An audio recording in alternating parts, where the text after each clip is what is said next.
Hello, and welcome to War Tomb Pods. This is Tom, and I'll introduce you to Rick. Hey, you nailed it. You nailed it. We'll figure out who's going to do the intros. I think we've got a new winner right there. Nearly got there. You all right? Yeah, not so bad. Not so bad. All right, so great performance on Monday night.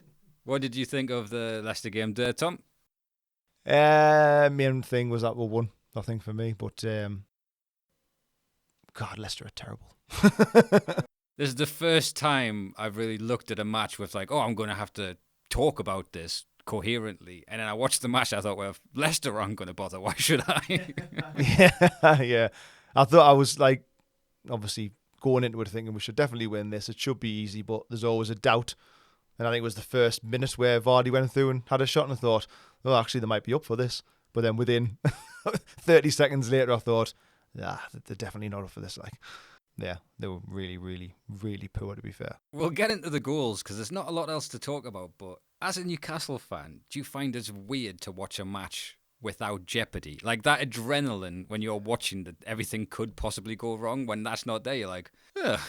It felt like an uncomfortable watch in a way, even though it was the opposite. It was really comfortable, and we never ever looked in danger of even drawing the match. But we just didn't need to. We didn't even play that well. I don't know, but just because we didn't need to. Like, we didn't really need to do anything. We just did what we had to do, which was very, very little, really. But because we won, and because we got through it with no injuries, I don't think, then it was just ideal. It was funny when all they kept talking about is that clock of they haven't scored for like 4 days or something of football. I thought that as well. It was just like, they were just priming it. Like, listening to earlier in the afternoon, it was saying, they haven't won in 8. They haven't scored a goal since December or something ridiculous. And I was thinking, like, this is just priming for like a 1-0 win, Leicester. But no, yeah, they were bad. And the way we started was obviously straight away with that goal, the first goal, Livramento again. I think he was class. Is he a left back or a right back? Again, him and Barnes they're linking up very well together. Yeah, like we said previously, I think like the last game, Brentford was really worried about the Hall and Gordon thing, but Barnes and Livramento at the minute are class. If Gordon was back again for Man U, again, I would say he doesn't start for me. I think you've got to keep it the same. He obviously brilliant to bring on, but I wouldn't start him. I would keep it as is. Yeah, I think Harvey Barnes has earned the right to play, and I think he's not the sub either. I think he moves to the right. Even with the gentleman we're going to get to. It's awful. I think this might be the most disrespected player. Because Jacob Murphy, again, he did fucking excellent. His stats are incredible. He's like up there with most goals and assists since December, I think. Or it's like... Yeah, I didn't know that until after the match when it came on. I think it was saying only Salah and Isak, I think, has had more goal contributions since December, I think. He's getting close to 10 and 10. I feel like it's like the new Longstaff debate, isn't it, really? But he can actually back it up quite well. But for some reason, everyone still wants a new player. But we've got to get a new right winger. But I think even if we got someone and Murphy still played out of his skin, then that's fine because you've got somebody else. I like Murphy more, mainly because of his personality, more than Longstaff. Yeah. Like, the way Murphy carries himself and the things he's funny. There was a bit at the end, right? You know, when the camera's walking around the field and they're like zooming in on the manager. This is the shaking hands. Like, Murphy's walking and he's looking like, why does the camera keep looking at me? Because he's not used to that. Do you know what I mean? He's not used to being the 2-goal hero. But like, he's got to look on it. He's just looking. Yeah, it's following me. There's someone behind us. Who's it looking at? Nah, that first goal I thought was really good. Overlap. Livramento seems to be now using his left foot a lot more. It was a cracking cross. Thought at first the keeper should have done better. I don't know why he didn't parry it out, but then again, I suppose he maybe just didn't know Murphy was coming in the back post. But it was a brilliant first goal, I thought, and then from then it was never ever going to be anything but a win, was it? No. Again, even the pass from Joe Linton to Barnes, the way Barnes moved it, and everyone's complaining that Livramento doesn't use his left foot, and that was just the West Ham game, and I think he's had like 3 assists since. He was probably man of the match actually on. Well, I suppose Murphy would be hard to take off Murphy's 2 goals, but I think Livramento played really well again, really well. He's been incredible. He's really coming into his own end of the season. He's someone that he has had injuries, and I'm desperate for him to stay fit. Yeah, me too. Yeah, I think Shaw would have had goal of the season if it wasn't for for the crossbar. Oh, and the funny thing is no one even looked at Murphy. Like, Shaw looked up and Murphy was through on goal. And because in every interview, Murphy's like, well, Fabian should have passed to me. But He tried his best to miss it, but did score. Wasn't he? I think he did well to follow it, though, because nobody else did. There's absolutely nobody folded in. I thought he was offside. Like, I was thinking, is that... Well, that's what I mean. Is he the most disrespected player? Because every interview he did, they had to go like, oh, what an effort from Shaw. Weren't you terrible at finishing that? It was beautiful. The flight of it, it's statistically the furthest out anyone's ever hit the bar. Is it? Yeah. No one's hit the bar out from further. Anyone scored from further, though? Rooney's was maybe further out, was it? Maybe's Rooney, and I want to say Xabi Alonso had a daft one, but that like bounced in. He just hit it right and it rolled in. It wasn't like... The reason why Beckham's was iconic is because it was like just went in under the bar. Yeah, they're the better ones, aren't they? I still think David Batty's was better that year against Wimbledon. Unbelievable, that one. Everyone forgets that one. Side-footed and just clipped the bar off and in like Tony Oboe. Was it like a half volley as well, or like it was rolling towards him, wasn't I it? think it was first time. I mean, no one did, right? I think David Batty was relatively new in the team then. Yeah. I think he was trying to clear it because we thought we had a maestro with long-range efforts back then. But so, yeah, Fabian Shaw, he's just signed his new contract, and there was already some debate because we thought, and I don't think everyone understands PSR, which I certainly don't hugely. We're still like, oh, we get them off the books and we'll have money, and then I think like these people's contracts amount to like they can have a new vending machine in the canteen.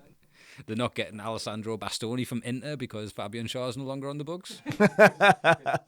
Did you see his Instagram post? Yes. I saw that. I love that crack. Is that with Andy Carroll? Yeah. Yeah. Bruce is getting some hammer at the minute, isn't he? Well, it just reinforces because he always says like, I didn't have a problem with these players, but immediately when this happens, you get reminded like by an ex-player, because it's not the fact that he like Bruce benched him, it's the fact that ex-players are laughing about it because they didn't respect him or disliked him being a manager. And he never used to get a look in at all, did he? He was almost like not even in the squad most of the time. He was preferring like Kieran Clark and who else was it? Clark and Lascelles, I think, was centre halves then. Who was the other one? Fernandez, yeah. Unbelievable. He's like absolute one of our best signings in terms of what were paid for him. By far on value, but if you think he was part of what was the strictest defence the year we got into the Champions League, and it just goes to show, because he said he was looking to leave, like when we were under Bruce, because at that age he wants to be playing. And he'd already been in contact because Eddie Howe wanted him at Bournemouth. Because I think that's one of the players Eddie Howe brought up. Do you know how there's the chat with, is it Jamie Rubin or Murdad, when they were saying how other managers came in and did the presentation and they interviewed and said a centre-back, a right-back, where Eddie Howe was talking about the players in depth and their knowledge of it. And that's one of the things that swung him up to the top of the list. All right. But he was literally scouting Fabian Shaw of how good he was to go into that Bournemouth team. Some new shit to say about him. He is class. I mean, I do still think we need a centre half for next year, but he is class. That's going to be the thing when we get some like 6'4" running monster from the Portuguese league or the Italian league, and then every goal we concede, we start screaming that Burn or Shaw needs to be taken out. Why is he not on? Yeah. Well, that's the whole Burn Botman debate as well, isn't it? And Botman eventually comes back. It's not a debate for me. Nah, to be fair, I'd bring Botman in, but I said at the last podcast that I'd play Botman and Burn, but now after that brilliant effort from Shaw, I forgot how much I love him. He almost scored another one. He had in the second half. He had a range effort that swerved and nearly flew in. He likes them, doesn't he? It's the speed of the back line that's the concern. Yeah. Those two centre backs. I thought it was easy. To be honest, I think Leicester had maybe 2 or 3 shots on target the whole game. I think 2 of them were in the first minutes. couple of minutes, yeah. I don't understand is how... So Isak started, which is good, but then he comes off, which hopefully is just because we're winning and we can do that. But then there's questions about whether he's fit for Man U. Well, surely if he was fit to start against Leicester, he should be fit to start Man U, wouldn't he? Because I don't think there's anything new happened. I don't think he's out. I think he starts against Man U. He's got to, isn't he? He's just he looks like he's lacking sharpness. Is one of the things I've bounded around. I'd very much agree with that. He was annoyed not to score because he's going for that golden boot now. Yeah. But who else was it? And then because at half time I'm like, all right, just bring him off. I don't need to see him till the 60th minute. I don't need Wout Vaus getting annoyed and chopping him down. Yeah, I was slightly worried about that. That's what I mean. The main thing was that we won, and then because of how we won the game, it was just making sure we got through it with relative ease that we did, and no injuries, no suspensions as well, because Joe Linton's 1 card away from being banned again, isn't he? And so is Byrne. Is it 1 now? 1. I think both Joe Linton and Byrne are 1 card away from being banned for 2 games. So who comes in if Byrne's out? Because they saying Botman's looking...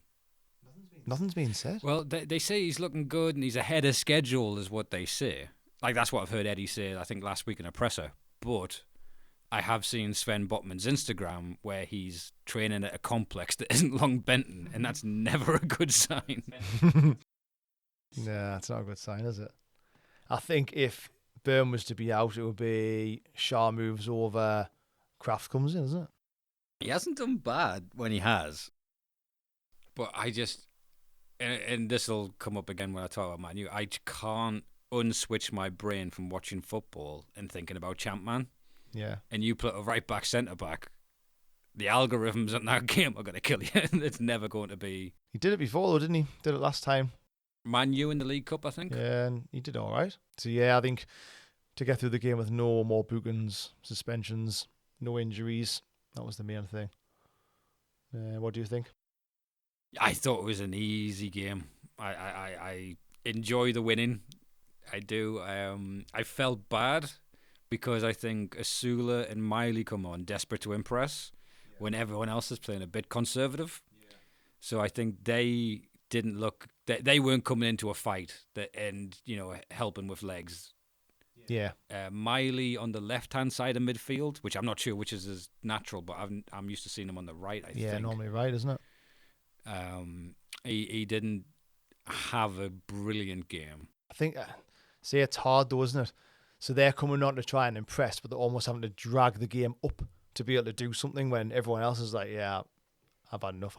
Leicester weren't bothered, just wanted to get the game over with. And say I felt sorry for Asula. I really wanted him to... I think he had one little run, but the kind of ball got away from him a little bit, and I really wanted him to have a goal or at least to have a couple of shots and try and get his confidence up. Oh, I think that confidence is up. Well, yeah, sorry, confidence up's probably the wrong word, isn't it? But yeah, I wonder what happens with Miley. I think we'll keep him. Do you think he goes out on loan though, or do you think he Nah. stays in the first team?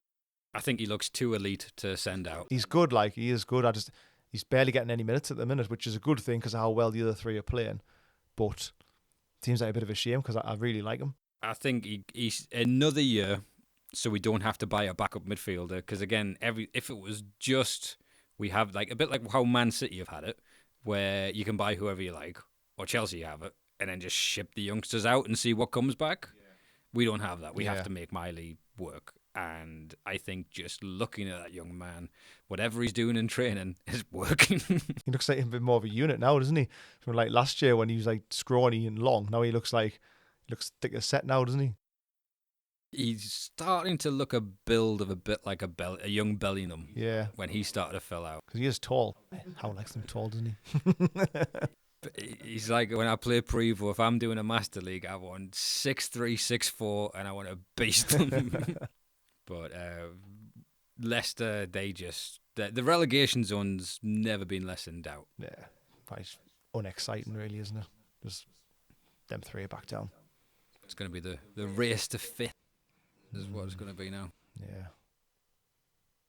I think Leicester must only have another couple of games that'll be confirmed, is it? Can it be far away now? No, I think the race for fifth's a bit. I don't know. That game in hand is critical, I think, isn't it? Fitness. Yeah. Fitness and selection is what's critical for me on that. Mm, I think because every team's going to drop points. yeah. Man City drew with United, who we're going to get to in a sec, but people are going to drop. I think Villa, I kind of wanted them to go through, so they might have a midweek game when we played them. I'm starting to look at little elements like that. Yeah. Palace are looking a little harder to beat now. They're starting to pick up in gears. Yeah, Palace are on a good run at the minute, aren't they? I think I'm happy we're playing them at home. I wouldn't fancy going down there to play them, but at home, surely full strength at home. I'm expecting us to win, but We didn't deserve to win the away game, but to concede in like the 93rd or whatever the way we did looks so critical, in terms of what it could have an impact on. I think if we win our game in hand, would I say confident, or would I say I'm quite confident we can get it. But I think the next week is really crucial for what we're going to do. All in all, Leicester game, Shite. you gotta feel like they were walking out on the 34th minute. Yeah, I know. And then fans must just be like, this is terrible. I mean, Ruud van Nistelrooy's done a terrible job, hasn't he? He has, but has he got much to work with when you got to stick Jamie Vardy up top? I don't know. I mean, I wouldn't say I know that much about Leicester and who they've got and stuff, but surely you can you didn't even saying they haven't even had that purple patch where they've got a little bit better and then dropped off again. They've just been consistently terrible. No, they had the players that got them relegated and the players that were helping them not get relegated got sold, and they've not added at all from the looks of it. Not really. I was quite pleased when I saw Vardy was starting, to be fair, for that reason, thinking if that's all they've got, an aging Vardy. He looks angry. He will be playing that Leicester team. But they had almost the reverse of the Newcastle takeover. Yeah. They had it, and then COVID killed the family business, as well as the accident with the chairman, ridiculous terrible circumstances, him dying in a helicopter crash. Yeah. And then pecked apart. Mahrez, Kante leaving. I like that they got rid of Danny Drinkwater for big money, and then he never kicked a ball again. He retired that day, didn't he? I was just going to add Drinkwater to that list and thought, well, to be fair, he didn't play again. No, I think it's obvious which one's going to go back down, so I'm guessing I'd be surprised if Van Nistelrooy lost the season, to be fair. I'm surprised if they sack him and then get somebody else in to start again. No, I think he goes in the summer. There's no point. They can't be saved. Well, they can't be saved. I was thinking just to start building for next year, really, isn't it? But the moment that last game is finished, I don't think Van Nistelrooy goes back to the training ground. Just walk straight out the stadium. Yeah, possibly. Collects his comp pen or whatever the deal was, because they may have a relegation release clause on. Yeah. Wait till they're relegated and then go. So new manager in. So because if someone comes in now and you're getting beat 6-7-0 those last 3 games of the season, there's going to be no good faith at the start. Very true. Oh yeah. Just quickly before we get on to the Man U crack. So there was a post I saw regarding Sandro Tonali. Now there's been a lot of transfer rumours. Italy apparently say he's on the next flight back there every week. Every week there's a team being Sandro's coming back, and I don't blame them because he's incredible on international. But it was about Sandro's time banned, and he said he went to a factory and he met the workers and they really helped him and talked to him about their gambling issues, and he realised everything that he has going on in his life. But he mentioned the type of factory was a factory that makes pipes for oil tubes, you're a manufacturing guy. Use words that summarise what I'm talking about here, Tom. So he's basically walking around a factory. He's walking around a factory. So he's walking around a factory, and he describes what it is. I went, well, I've got a mate who works at a factory that does that, and I'll ask him, did he see Sandro Tonali? And he's not a football fan either. He couldn't care less. He went, they keep on coming.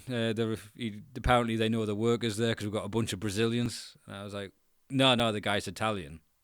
And he says, no, there's footballers that keep coming because they have Brazilian friends there. So apparently at this factory in Newcastle, you have the Newcastle United entire midfield who just turn up and feel good about their lives when you're there. Make themselves feel better. I don't know, I just feel like when I was working for Ladbrokes, if John Honorisa just goes, I was going through a really bad patch, and I went in Ladbrokes and I saw this guy losing his hair and just didn't care about his job and he was miserable, and I thought, I don't have it too bad. Sort of therapy. Thanks, mate. I feel so much better now. The way this guy didn't look me in the eye as I passed him a betting slip, I thought, my life's not too bad.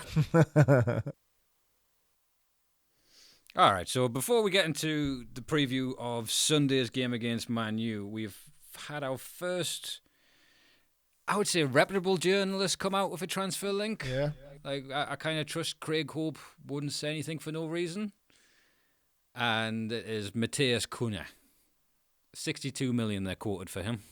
I like him. I think he's really good. I'm quite surprised. I don't think he's like an Eddie Howe player. Do you think? It's an interesting one of what we consider Eddie Howe players and how that's moving over the time. Do you know what I mean? Because we look at Burn, Target, Mebby's. Forget he's there when we're talking about centre backs and full backs, don't we? But he looks physical. Yeah. And he's versatile. Like, he loves a player who can play across the front three. So I could believe it. I could believe it. Normally with these ones, I kind of think they go, well, Newcastle want to sign a forward. Who's the best forward at a worse club? Yeah. Is the feeling I tend to get. I guess as well, he'd be good for like you say, a cover-all basis, wouldn't he? So he could play across the front. So he's a backup to Isak without being a backup to Isak, so he can play on the right. But then you've got Murphy, who if he was playing out of his skin, or you can move him over. So I get that. That's why I think it could be an option and like a realistic one as well, rather than trying to sign a striker because he's like more of a forward who plays across. Yeah, I do like him though. I think he's class. I think he's been great. His temperament's something to question. Yeah, and pinching people's glasses and stuff. Do you know he got a game removed off his ban? So I think he could have played against us, but the manager left him out for some mad reason. Right. And it was he got a game of his ban removed because he bought him new glasses. Expensive ones, or I doubt it. That was mental. But now I think he's I would take him like 100%. 60 million, I think, as well is pretty good. Not bad for proven, and I imagine 60 million is a release clause because he just signed a new contract. Yeah, I saw another rumour today of Calvert-Lewin again. That won't go away. That rumour. I don't like that one. Like, I'm not too keen on him. I just don't see why we'll go for him. Well, apart from being on a free. I think he's on a free this summer, isn't he? Oh, if he's a free transfer, I'll take him. He's a free transfer this summer, I think. I think that's maybe his... I'm guessing we're trying to get him cheap last summer because he was keen. And then we've tried to get him cheap, but I'm sure he's out of contract this summer. I don't like how Everton are doing now. I love them being terrible. Yeah, they've faltered again a little bit, haven't they? But I know what you mean. I don't know if they've got money to spend. I don't know if they need the money. I know what you're saying. If you take him on a free, he can walk into a Premier League team and he's played in the Premier League before. He can score, but he's got like 3 goals this season or something. Oh, if we take him on a free, I mean, we see if he survives pre-season without an injury, and if not, he's gone to Saudi for 20 million. Yeah. I just feel like he could be another Wilson, which isn't like a tarnish on Wilson. It's such an injury record, that's all I mean. I actually don't think he's as good a goal scorer as Wilson. I like his leaping ability. I know it's a weird one, but I got heavily obsessed with online FIFA. Right. I can't believe I've basically spent my kids' college fund on a team. And I can't remember what it's called, the actual thing off the top of my head. But when I like to play, I try and construct a team that can't be defended. Yeah. So, for instance, if you have a player with 99 for jumping, he's getting to that ball in the box. And Calvert-Lewin with some jiggery-pokery and chemistry styles could get to 99 jumping. And I was always a big fan of that. I mean, he might do a job, to be fair, especially if it's on a free. Because I don't think we want to sell Isak this year. No. By any stretch. No, I don't think we do. No way. I heard I was going to say on the radio this morning, it said Liverpool is still wanting Isak even though they've signed Salah down to a contract. But I just can't. Unless Isak turned around and said he wanted to go, I can't see us I don't think we're in a position where we need to sell him. I think we'll just dig our heels. I think we do that now as well. I think we become very hard to bargain and negotiate with. Yeah. Now we've got ourselves out of that, or I think we have, the initial couple of transfer windows where we had to buy and we had no choice to get out of what we were in. I think now we can be a bit more savvy and a bit more looking after ourselves. I think I can't see us getting ourselves in a position now where we need to sell like we did last summer. And if we did need to sell, I think we would sell anyone before they sell Isak. I can't have him go to a Premier League club. No, it'd break my heart. That would be so goddamn upsetting. Yeah, especially Liverpool. Because you know he's only going to get better. Oh, he'll get better and better. But that's another thing. Champions League, isn't it? If we qualify for Champions League, I think he'll stay. I don't think he'll go. Win the league next year, man. I think he stays no matter what this season, but then it becomes the power is in his agent's hands very quickly from that. Because if we were to get rid of him, cash in, get rid, harsh, say 150 plus. Yeah. Any signing you make is amortized by the length of their contract. So you buy £100 million player, you only spend 20 on the PSR books. Yeah. And obviously for Newcastle, the only thing that matters is that it's not the club's financial coffers. Yeah. So if we were to get rid of him, and again, I'm going via Football Manager and computer games and taking like a Benjamin Sesko type. Yeah. Or a Hugo Ekiteke for 55-ish. Scored against Spurs. I saw that last night, yeah. Was it a good goal? I didn't see the goal, to be fair. I just saw the score, saw who'd scored. But I don't know. I still think he's the best striker in world football. Yeah, I do. And I don't know how it works on squad cost ratio, because I think the way they're going to move it from PSR on the 3-year rolling will be like, it doesn't matter if Newcastle cash in because it's what you make each year. So if you bring in a big player on 500k and you don't have that Isak money on the book this year, then you might be having to sell. It's all set up so everyone's, other than 4 clubs, have to constantly rotate their squad, and no one wins doing that. No one wins the year they have 12 new signings. Yeah. No, I think he stays. I don't think anyone will come in from him. I think it's just paper talk, and I don't think anyone's going to stump up the money from him. Do you think it's a little bit like what I said with Cunha, of they go, who's the best player in a position they want? Yeah. And we're lower down the pecking order than these clubs. Possibly. Nah, I don't think he goes. I mean, going back to Cunha and Calvert-Lewin, I suppose if you got both them for 60 million, Calvert-Lewin's a good or reasonable backup. Oh, yeah. But I don't know.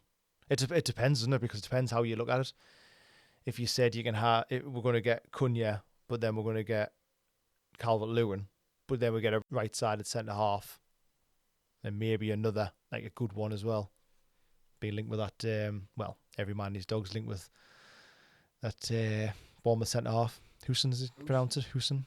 Real Madrid. Yeah. So it's like Newcastle's tentatively entered talks. It's like, along with Real Madrid, Juventus, Barcelona. It's like everyone, basically. The minute I saw him in full international debut, I was just like, well, he's gone. Yeah.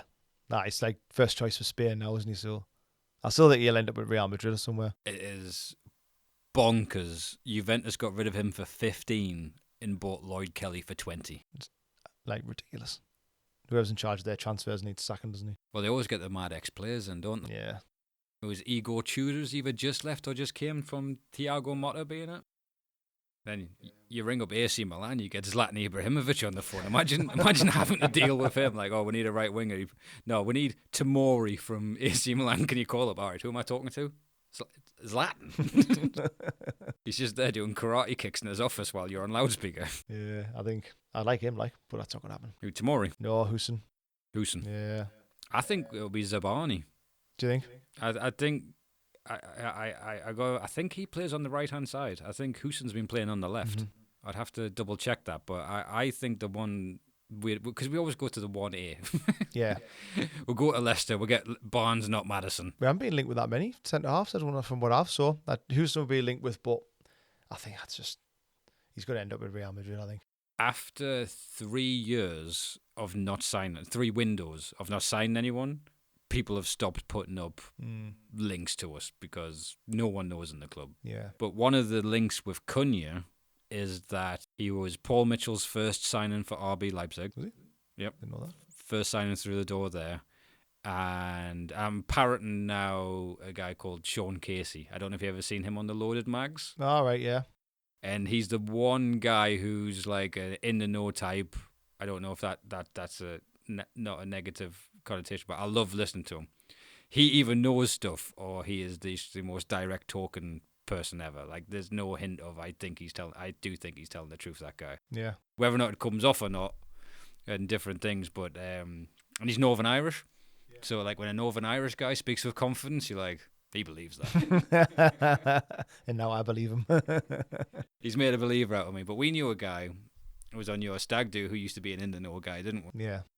And he was telling us that you'd get a phone call from like the club and be like, yeah, we're after Wilfred Bonny if anyone asks. And then a minute later the phone would ring from a reporter and be like, oh, I've heard we're after Wilfred Bonny, boom, done. And then we've got rumours for over the summer. So who would you go for between another guy we're linked with, Kudos, West Ham, and Cunha? Cunha. I like Kudos' celebration. I like him. I think he is good. But I think Cunha's got that, like... And he's Brazilian, isn't he? He's going to fit in with everyone else. Same agent as Bruno. Yeah. Do they have a good relationship with the club? I think he'd be class for us, Cunha. Again, I don't know. I think there's been a few clubs linked with him, isn't there?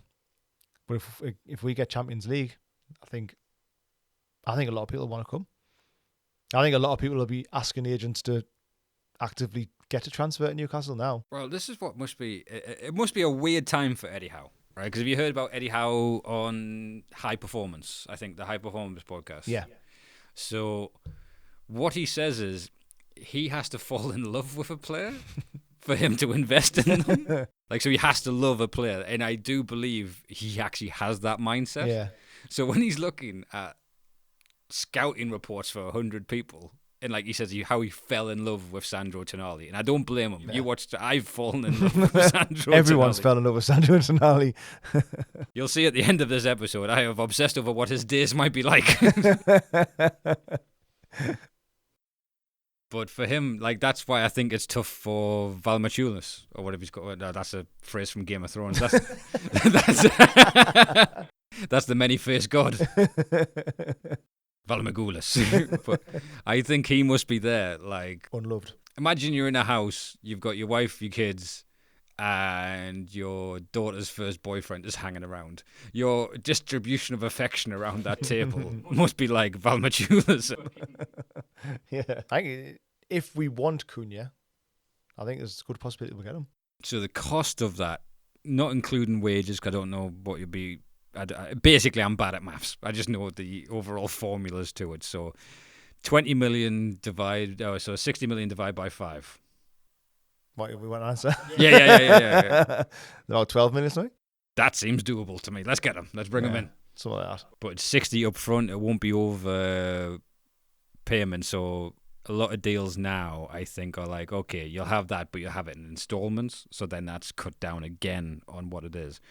Which is why it's mad how Chelsea are surviving, because each year they're still paying for 22 players minimum. Yeah. Each year. Have you seen their PSR crack this year? I was just going to say, I read yesterday about how I think it's going through the court now to do with selling the women's team. Yeah. Whether that's, well, I was going to say legit, but whether it's like part of the PSR or part of what it did, whether they've created a new company or something, haven't they, then sold the women's team to this company and hotels. And it's ridiculous though, isn't it? I mean, there must be a loophole. So it's currently going through the fair market value assessment that does their women's team value the exact amount they owed in PSR. Like, basically. But you can't even fathom, because they must, like, to say that that's not, it is a loophole. Yeah. It can only ever be seen as a loophole. You can't be like, they're sat around a boardroom and be like, do you know what we need to buy? What? Our women's team? Yeah. Because they've moved money around with Salzburg. No, not Salzburg. Is it Strasbourg? Yeah. Is the other club they own.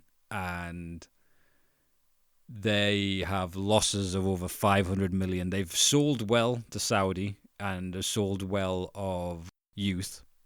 So, like, our Lewis Hall money is massive to them. It's one of the reasons why we got him. But the fact that they can move that around and so on the PSR homework you have to send in, there is the thing saying it's going through fair market value. So if that goes down, they could be deducted points.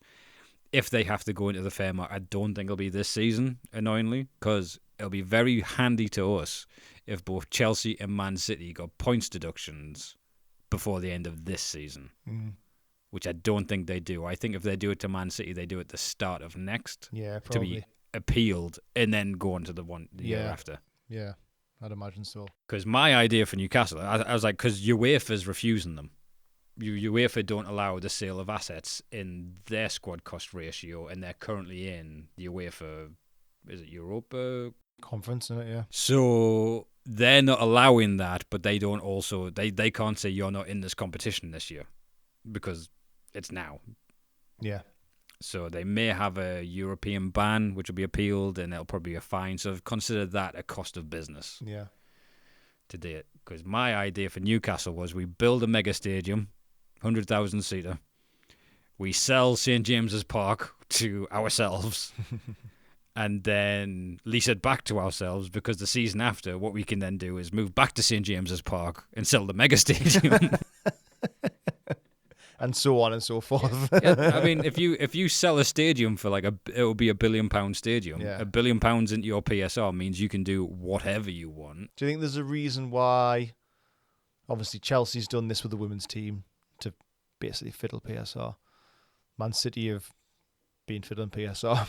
Do you think there's a reason why we don't, though? Is it we're just because we're looked at that heavily and scrutinised so much from everyone for the Saudi thing that we're just not wanting to? Or do you think they're learning about it and trying to find different ways? Or I think they just maybe don't want to, like. There's definitely something with us why we don't. Like, there's a reason why we've never launched action against these rules. There's a reason why we've not sold many players. When we dipped our toe selling Maxi, and I think that was below market. Oh, I think so. I think it was ridiculous. Then other players were getting sold for a lot more. So it's as if we're thinking we could do that, but we're not going to do it because we're going to get heavily scrutinised, more so than other clubs. Well, when there was a rumour that we were going to loan Ruben Neves, there was a meeting between the Premier League clubs the next day. Like, the next fucking day, they have a meeting and go, aye, you're not doing that shit. Yeah. It's quite ridiculous, really, isn't it? It's mental, because this should be, I mean, you've seen who the Saudi League have signed, so you know exactly what we would have been going for. Yeah. But now we've got having to do it with geniuses. You got to see, we're doing it with a man who looks at Jacob Murphy and goes, no, he could get fucking, I mean, 10 and 10. That was Anthony Gordon during the Champions League year. That was... Yeah. I can find a Brighton centre-back who doesn't get first-team football and make him into an international footballer. Is he a young'un? He's 31. So, with what we're working with currently on the opinion we keep everyone, who's your ideal signing? One signing out the gate you're excited for next year. Who'd you go for? Oh, don't do that to us. See, I always think of myself as like, I try to be too realistic. So, like, if you're not going to say, like, oh, I want Ousmane Dembele. Initially, I really wanted Mbeumo for right-hand side. But now we've started talking about Cunha. I really like the idea of getting someone like that who can play right across the front and who's exciting. I mean, Cunha's dragged Wolves out of the relegation zone. Single-handedly, really. Now, he is good enough to play in Champions League, and he's brilliant. Well, he came from Atletico Madrid. Well, he was bench warmer, wasn't he? But I think he played a few times. This is why I was worried in case he's not an Eddie Howe guy, because he struggled with Simeone. Yeah. Have you listened to Kieran Trippier talk about playing for Atletico Madrid much? I think that was high performance as well. I've heard. I listened to the podcast. Yeah. When he's like, "Oh yeah, you live next door to Simeone, and you'll ring your wife to ask why you're not on a jog." Yeah, he sounds very intense. I think Howe's like one of his disciples, and he went over to study him and learn all about that side of things. So, yeah, I mean, I would love Cunha, to be fair. What about you? What would your? I would love him. I would absolutely love him, but I have now, very much like Eddie Howe, fallen in love with James Trafford. Like, I'm now worried we don't get James Trafford.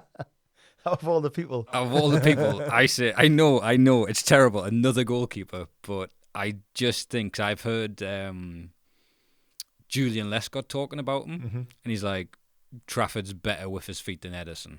You just wait until this guy fills out. Yeah. And he's been class for Burnley. Burnley are like breaking records with clean sheets and stuff. They're like ridiculous.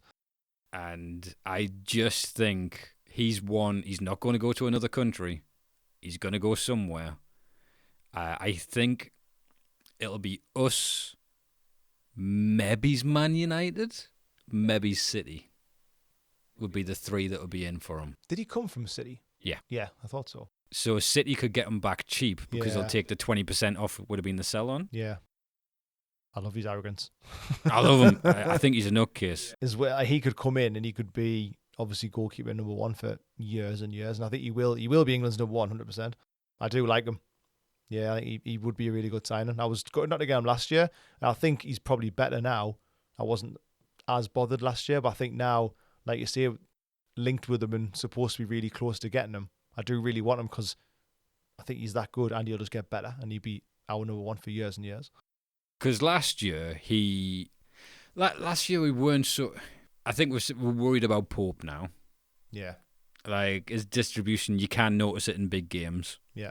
But I do like a sweeper keeper. Like the difference of him coming off his line. His shot stopping's great, but injuries and aging out slightly. But I think if we sign Trafford, it's one of them where Dubravka would probably leave. Sign a new contract then, Mark. Yeah, all right, sit the fuck down. But then I think Trafford's one of them signs as well where it'd be pretty good because he's coming from Burnley. You could almost afford to say Pope starts as number one, but as soon as anything is out of line or, he has a bad performance, Trafford gets in, he stays in. But I think if you go out and sign a number one from Europe, it's a bit different, isn't it? I think that about any of our signings. I think we go for people that we know that Eddie Howe's not dropping people. Yeah. Just because you're there. Yeah. Like it's one of the things that have got him loyalty and the team cohesion that we currently have. I can't tell you how frustrated I was that Tenali wasn't playing. Early days when he got dropped, I thought he should have played through, but listen, I can't discredit anything Eddie does, but whenever I look at signings now, I just think, but can I be patient enough to wait a year for him to get in the first team? Yeah. I don't think it will be that long, though, with Trafford. I think I like Pope, and obviously he's been awesome since he's come in, but I kind of think he has got a mistake in him. And I feel like if we did get Trafford, it would be first game of the season, Pope would start. There's almost a gesture, really, isn't it? It's like, we thought that about Pope with Dubravka, and it was interesting to see him come straight in. but no, it's a good shout. I would like to see us sign him. I think there must be some truth in it because he's apparently very close to signing last year, wasn't he? They say the deal was all but agreed, and then the PSR issue. We wanted to buy. Again, I have no fucking clue, but the idea was we wanted to purchase Elanga for more money, and they would knock the Elliot Anderson money off. And they went, no, you have the shit goalkeeper that we don't want. Yeah, thanks for that. I keep forgetting about him, to be honest. I talk about goalkeepers. I forgot we even had him. Most expensive goalkeeper we've ever signed. Yeah. And I hate that that's a rule now. Like, it's ridiculous. Has he even played yet in a competitive game? Was he in a League Cup match? Well, I kept expecting him to start in a League Cup match, but I don't think he ever did. Because now it's John Ruddy on the bench with Dubravka, not... He's actually just disappeared. I think I saw him on the parade. Ah, no, I did. I did see him on the stage at one point. He looks like one of the media guys, though. Who's this guy? But no, I'd love James Trafford, and I've got faith. The exciting thing is now they've built up enough trust with me that whoever we get in, I don't think flops. Nah, I do believe they do that much studying on, or Eddie Howe does that much studying on players now.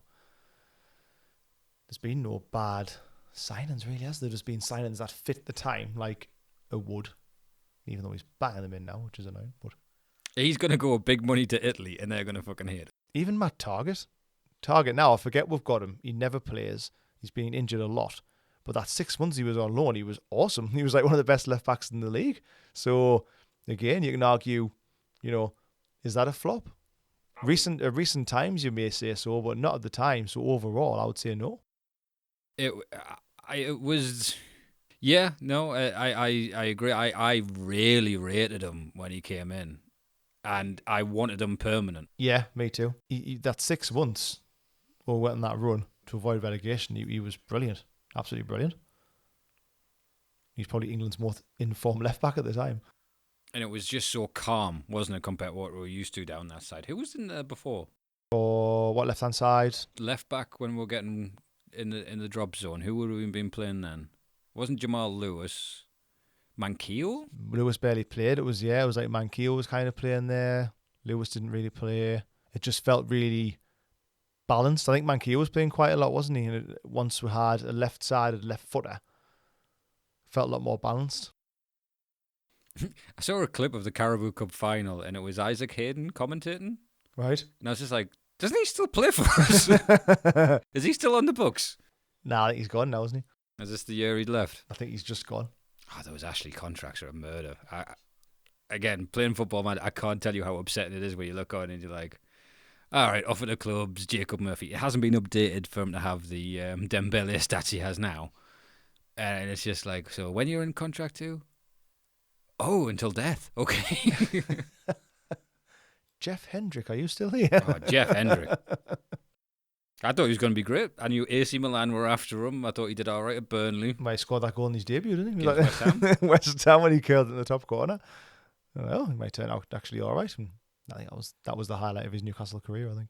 All right, so ones to watch. I think I'd be excited if any of those two. I'd be over the moon over those two guys. If we're going off like realistic kind of who we've been linked with kind of ideas, I would say if we've got Trafford, Cunha, and then a centre half, would be pretty good. Wouldn't be surprised if we go back in for Alanga. I like Alanga as well.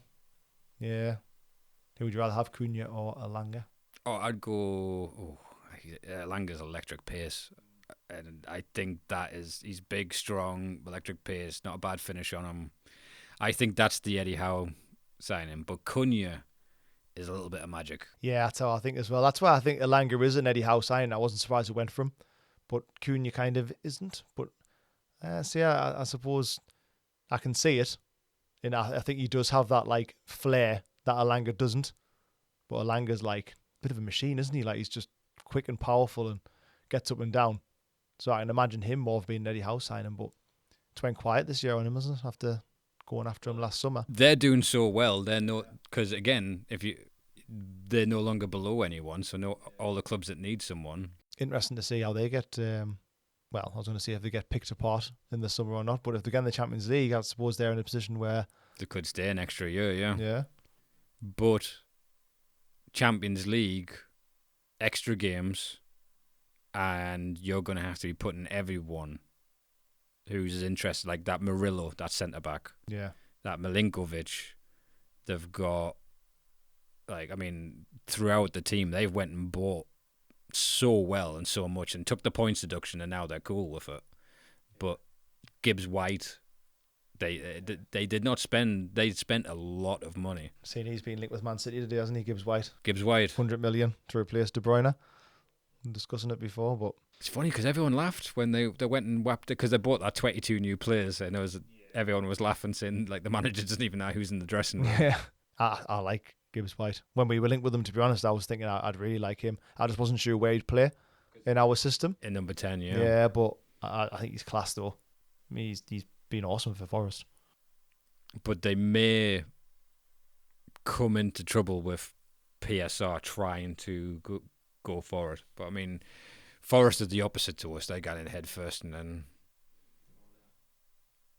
But so speaking of Alanga, that comes on to our next subject. So it is amazing to see how many of these ex-Man U players are doing class elsewhere. Yeah. I'm enjoying how poor Man U are, I must admit. I hope it continues. I hope it continues through the week. I do get worried, though, every time I play them, just that they're going to pull out a performance from somewhere, because they do seem to do it every now and again. Mm-hmm. Or they're, almost drag teams down to their level. like Man City last week. Was it last week? What a horrible game that was. I didn't check that one, no. Yeah, so I do worry about. I just hope we go in with the same mentality. Quick start, quick early goal, and then I think we'll beat them.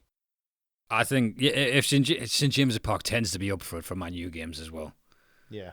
It's not going to be like one of those, although it is playing a bottom mid-table side. I watched them against Leon last night. Yeah. And it was every reason why, even though I have an awful lot of friends since I moved down south for 10 years, vast majority of my mates support Manchester United. Ugh. And the reason why I hate them so much is the commentators. No matter who they're playing, Man United's the home team. Yeah. And they were like, Manchester United, all they have to do is, like, first off, it was when it was 1-1 is when I tuned in. And they're saying things like, oh, it's been such a complete performance from Man U, and all they need to do is just keep it tight at the back. They'll be happy to bring this back to Old Trafford. And they've been brilliant. And I'm watching it. Leon are just on the attack the whole time. Yeah. And they're like, but they're using words like assured from such and such. And he just like, this is not anywhere near. And then Xerxes scores, and Xerxes and Hoyland, I fucking hate their celebrations. Ugh, that Hoyland. Have you seen the celebration? No, I don't think so. So what obviously this is not a visual medium, so I'll describe it. So he lifts his thumb up like he's in Gladiator, then puts his thumb down like he's symbolizing execute the person you've got down in the Colosseum. Then he runs that thumb across his neck like a cutthroat and stamps us. But he did it against like Leicester. Yeah, after he hadn't scored for like 3 months. It was like, you idiot. Fucking Xerxes last night scored and he's doing the guns. He's going bang, bang, bang, bang, bang. And the camera was close enough to hear him go bang, bang, bang, bang, bang. And it's just like, it was 3 months ago you were walking off crying against Newcastle. Go and get go and get a coat like someone who shat his pants on a school trip. Like, yeah, God, some of their signings have been awful. How much did they pay for Hoyland? Like 70 million? 70 million. 50 million for Kirksey or something? Yeah, and the thing is, they're very, very good players. It's just there's something about Man U that's rotten. Are they though? Are they good players? Yeah, Hoyland is like a beast in the leagues he came from. All the stats underneath him. I'm going to mention it again. Football Manager, he's fucking mint on it. Like, Xerxes, big, quickish, he's good on the ball, but there's just something where you get into Man U, and I think you have to go in there, and I think there's so many ex-Man U players around the training base, and Alex Ferguson with dementia just sat there talking about the 90s and how they're not good enough anymore because they listen to a different type of music. That just bums them out and they stop trying. Hoyland looks like he should be good. Like you say, he's a big lad. He's got a good left foot on him, but every time I see him, I just think he's hopeless. Whether it is just the pressure or now he'll probably score a hat-trick against Newcastle on Sunday. But it does worry me. They are capable. Because you see the players like Rashford for Villa or Anthony for Betis should be studied. Yeah. It's either that or it's the mentality of the players, isn't it, where they're away from it somewhere else and they think, I'm going to prove a point, and it'll last a few games and then it'll fizzle out again. I mean, Villa fans were complaining about Rashford the other day, weren't they? Were they? Saying he didn't look interested against PSG and he wasn't trying and stuff like that. So that's the first time I've heard that from them because they were all raving saying how well he was doing. So whether it was just that one-off, I don't know. But would you put any Man U player in our team? The answer's no. Wait a minute. I have to believe Matthias de Ligt is better than what he's doing. Again, I just think it's either a mentality thing or he's just finished. He just doesn't look... He's only like 24. I know, but he had a bad injury, didn't we? Did he? He had a bad injury, I'm sure, at Bayern or something. That'll make sense then. But I don't like that for Dutch players with bad injuries. Centre-backs in particular. What is it about them Dutch? Yeah, I wouldn't put any of them players in ours. I think a good manager turns that team around. Yeah. I think Abraham is a fraud. I really do. I've been fascinated with him. He may be in the very near future a subject of one of my favourites. Be thankful for what you look for, manager watches. Definitely. He's just like, I really don't know. He's done worse. Like, literally, they were doing bad. He's took over, and then he's got them playing even worse. I honestly, like, I think they've literally gotten the wrong guy. Do you remember that? Remember the BBC interview that was like really famous in 2006? And I say it was like video went viral.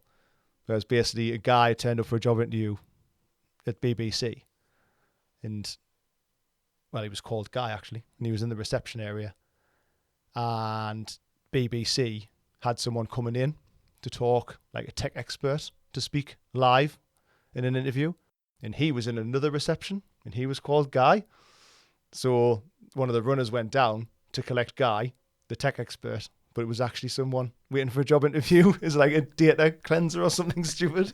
So he gets dragged upstairs, mic'd up, and he's thinking, that's a bit odd for an interview, but I'll go with it. Maybe they're going to watch it back so you did it the best. Yeah. And then a few minutes later, the camera pans round. He's getting asked questions about being a tech expert and how business in China is doing this, that, and the other. And he just goes along with it because he doesn't know what to do.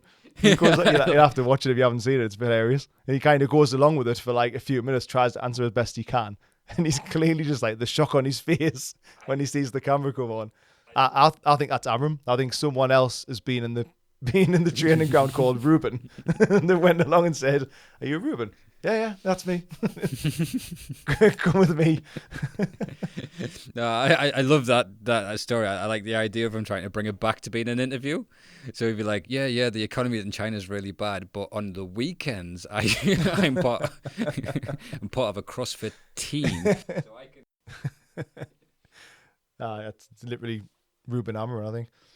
But when he came in, and they did the same with Ten Hag, and I've got a mate who he's a Man U fan. But he's always obsessed with, like, he knows he made me watch an under 19s international match because he wanted to see two players play, and those two players were Sandro Tonali and Erling Haaland.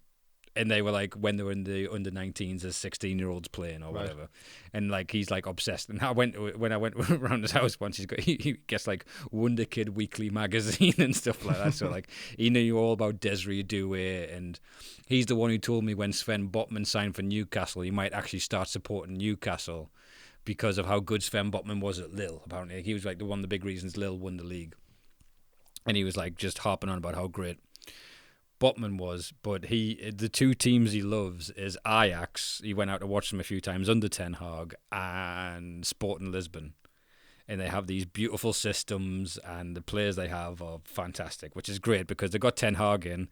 He shit the bed, brought in all of his Ajax players. He's no longer there now. But in Ajax, you can have your centre-back go and play as a number 10 and you're okay on the break because you're against fucking... Yeah. Whereas here, you've got Brentford hammering down your throat with Mikel and Brumo and all those fucking racing you down. It just didn't work. And I hated Ten Hag. Yeah. He had far too much arrogance for being really shit. It was the little laugh at the start. Now, as someone who laughs at himself way too much, if... fans of the pod may not know that's because I edit it out, but anyone who's ever spoke to me, if I think I'm saying something funny, I laugh at the beginning, middle, and end of the sentence. But he would be like, I don't know why you think that. I've won 2 cups in 2 years, which normally that's considered quite good, yeah. Yeah, I couldn't stand him. But when Amram came in, and it's one of the reasons I despise Man U. Like, if Man U score in a game, they can't wait to be like, the mighty Manchester United, the Phoenix from the Flames. Do you know what I mean? Like, I know. It's sickening, isn't it? Oh, it's fucking awful. And you know it's due to commercial interest because if Man U's playing in China, they fucking tune in. Yeah. So the advertising revenue. There's a documentary called, I'm going to go off on a little tangent here. There's a documentary called Flagrant Foul on Netflix. And it's about how the NBA was rigged. And they always made it so the big market teams ended up in the finals because no one's going to tune in if it's Sacramento versus fucking Milwaukee. Because people want to see the Lakers, they want to see the Celtics, they want to see the big name teams because people in other countries couldn't give a shit. Now, when you look at how the Premier League's going, that's a lot of things are sounding very fucking similar. Yeah. Because the Premier League's a company that makes money from advertising revenues. They don't give a shit if Newcastle United make the top 4. Yeah. So when Amarin comes in and they're already talking, and on Gary Neville does an interview with him, and they're like, "Oh, listen, we know you're a tactician. We know you're a genius. What do you do in your off time?" And he starts saying things like, "Oh, I watch Peaky Blinders. If you don't watch Peaky Blinders, we might not be able to be friends." And Gary Neville's like, "You're a genius," touching his leg. So it's amazing to see him then go and play his fucking formation, which of course worked in Portugal. Yeah. Because they're like, when they go through his stats, he goes, he's the team who turned Sporting Lisbon around. He's managed to get 2 titles and 2 runners-ups in 4 years in Portugal. Yeah. You're like, that's Celtic and Rangers. And like, I think he's a fraud. I really do. I don't see. I know he did well in Sporting, but like you say, you just feel like they just want him to be good. Well, almost telling us he is good, even though he isn't. And it's like, oh, he's a genius. He say as soon as they score, it's like, oh, Ruben's a genius. Or I just don't see it. I don't see what they're trying to do, unless they go out and spend loads of money and manage to get rid of some of the dead wood. And What if they bring in the Portugal team, but like what they did with yeah, try that instead. Oh, can we get this ex-Coventry striker who's banged in 40 in Portugal for us, please? There's been a great clip, right? Because again, they're still harping on because he can't handle losing. It's another reason. Be grateful for what we've got, because Eddie Howe said, I'm disappointed in the team. We weren't at our best. We're back on the training ground. We're going to analyse it. We're going to come back better. And when we've been shit for a period of games, we do come back and have a surprise result against a big club, like every time. But when he then loses, look at the way he treated Rashford. Rashford was immediately dropped because he went in like... You ever had a young manager come into work and being like, all right, I'm going to get the troublemakers out of here, and he's just turned the dressing room on him? Yeah. In an instant. He ditched Rashford.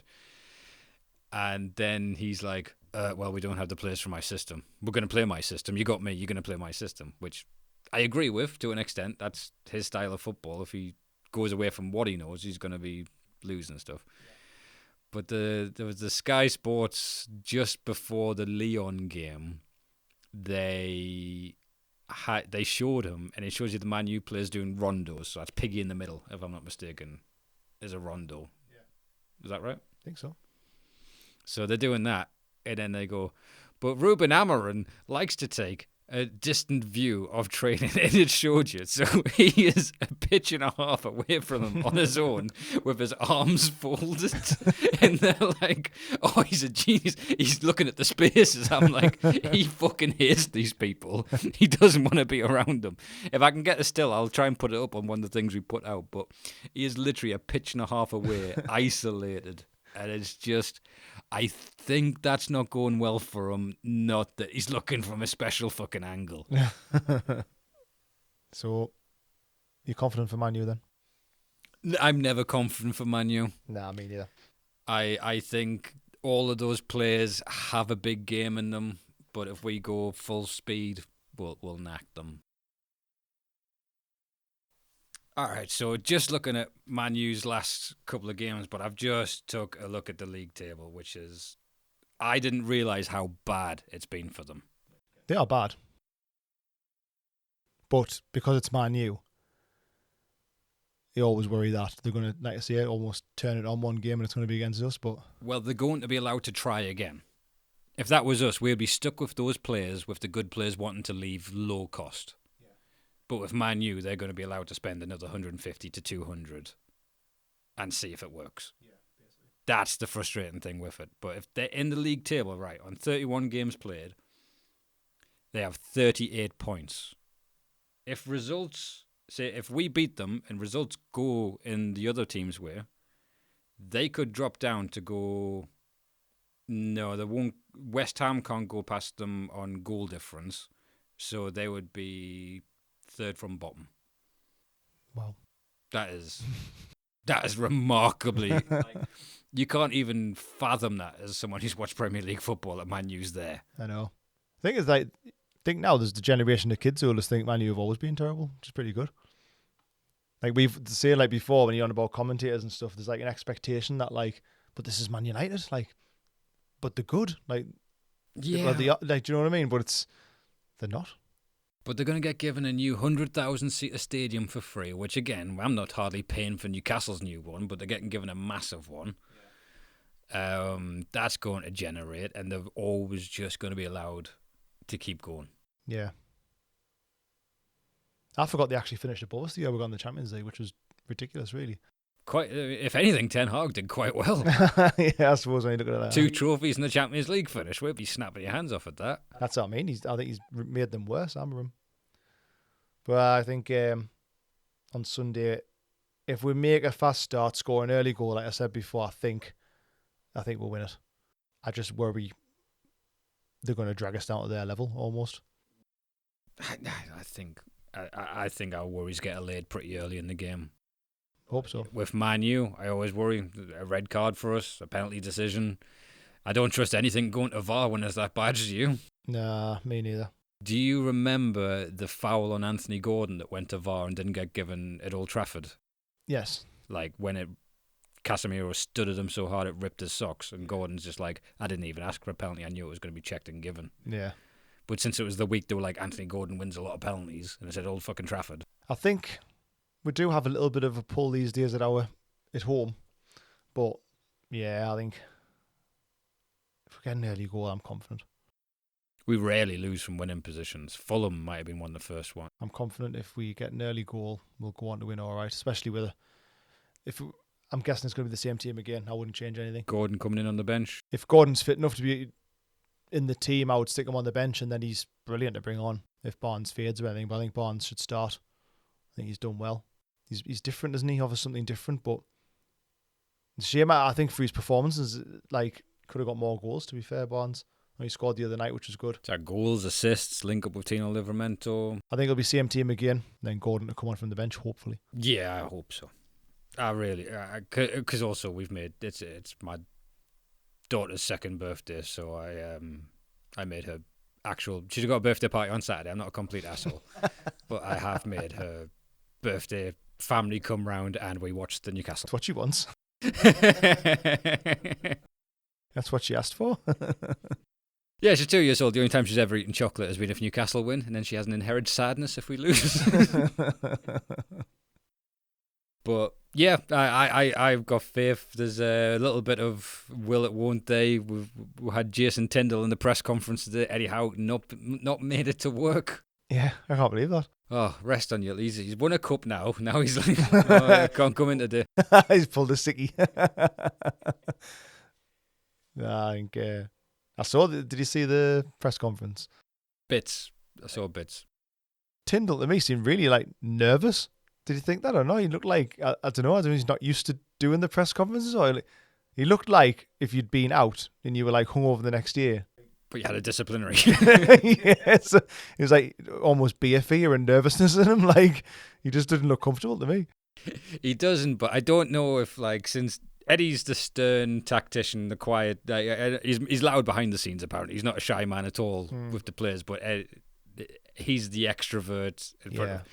I think he drops too many F-bombs, and he's really worried about talking to the press. So he's guarding everything he says. Aye. Or he also has COVID and you're suppressing coughing.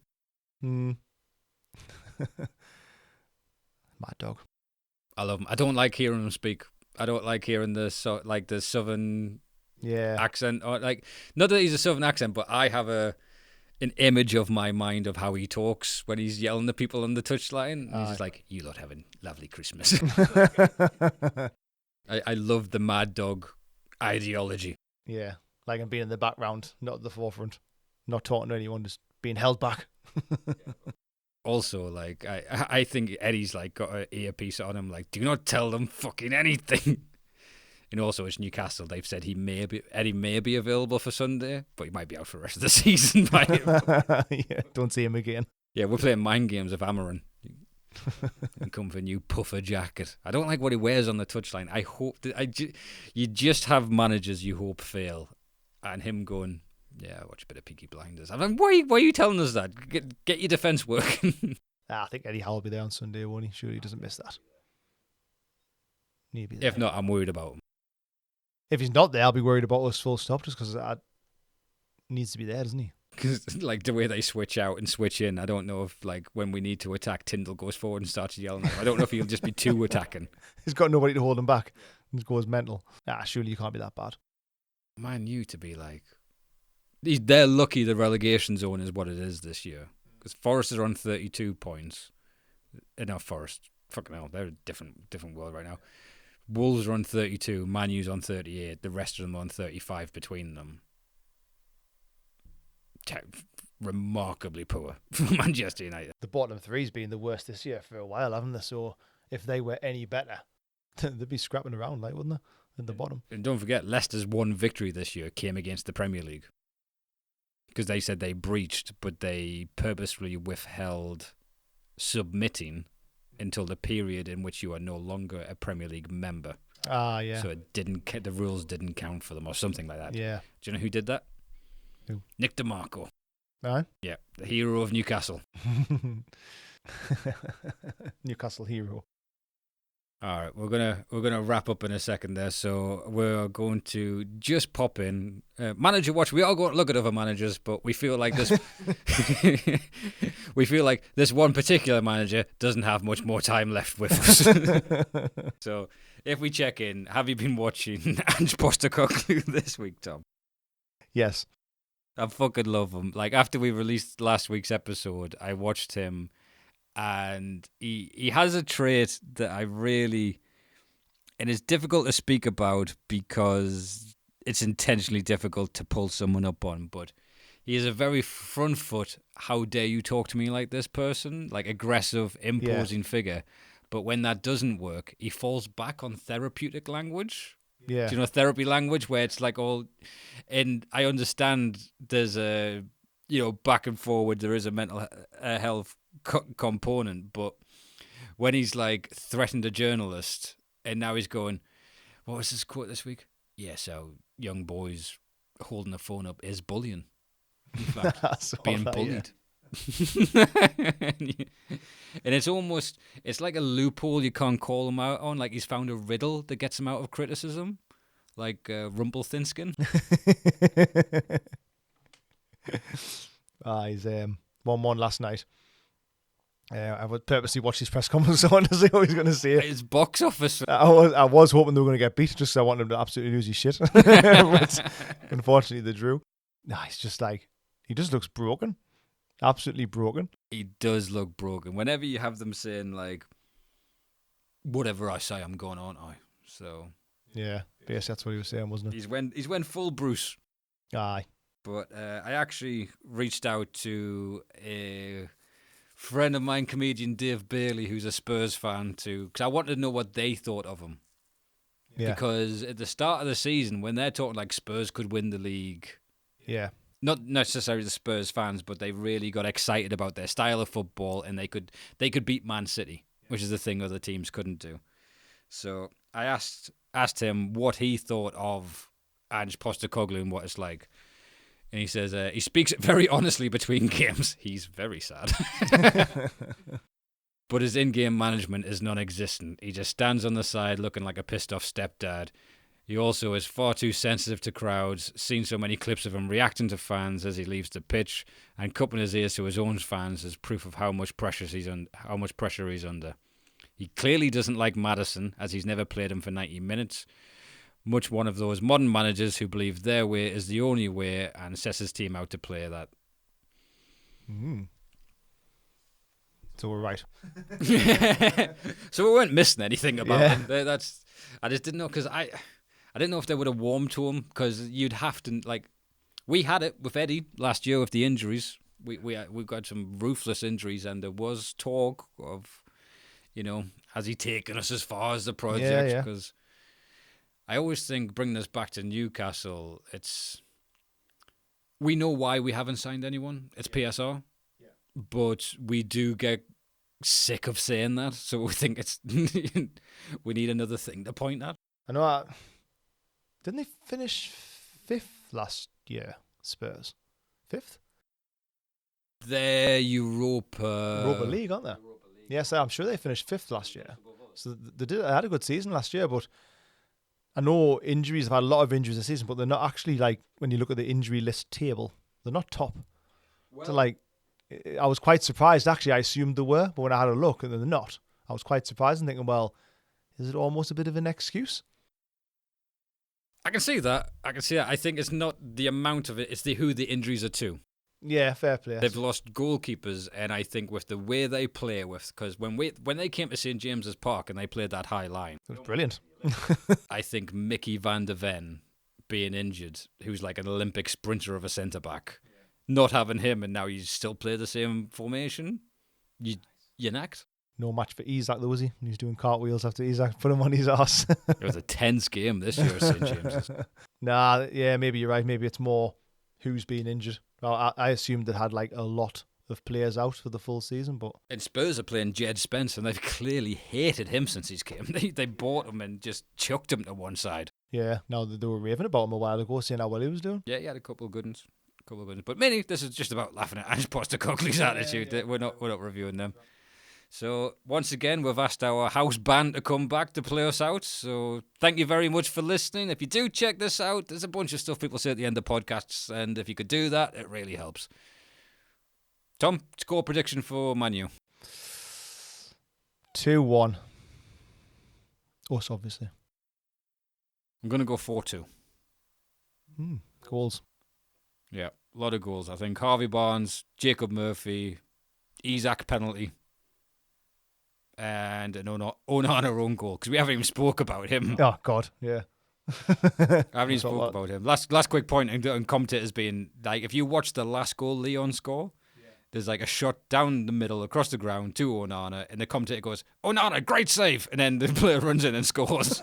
And everyone's like, that's two huge mistakes from him. But again, he's a Bartes. He can have a great game any day. He's just got a mistake in him. You've got to hope it's going to be one of those days. Yeah, he has one good day in about 10, I think. Yeah, he's terrible. Yeah, shit. All right, so thank you very much for listening. Much appreciated. And here's the house band once again. YAI, man.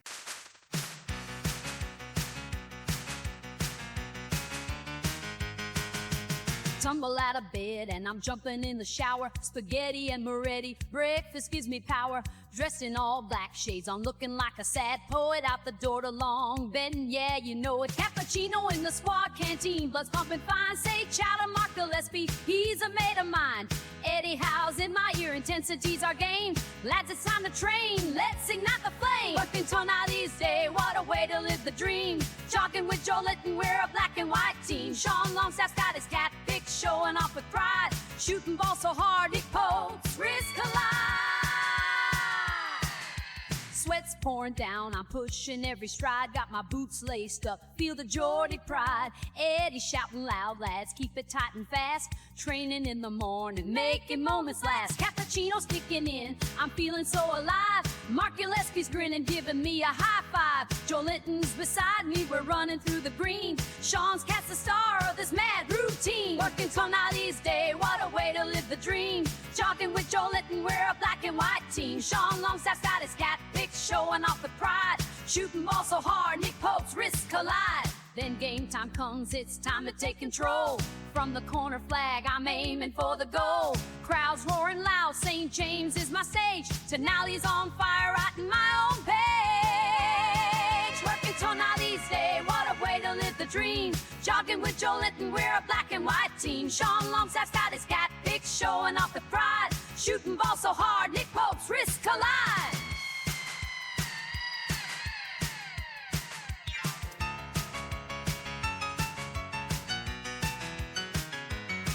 Yeah, Tonali's day from morning till the night. Spaghetti, shades, and goals, I'm feeling just right. Newcastle's my home, I'm giving it my all. Shooting from the flag, hear the Geordie call.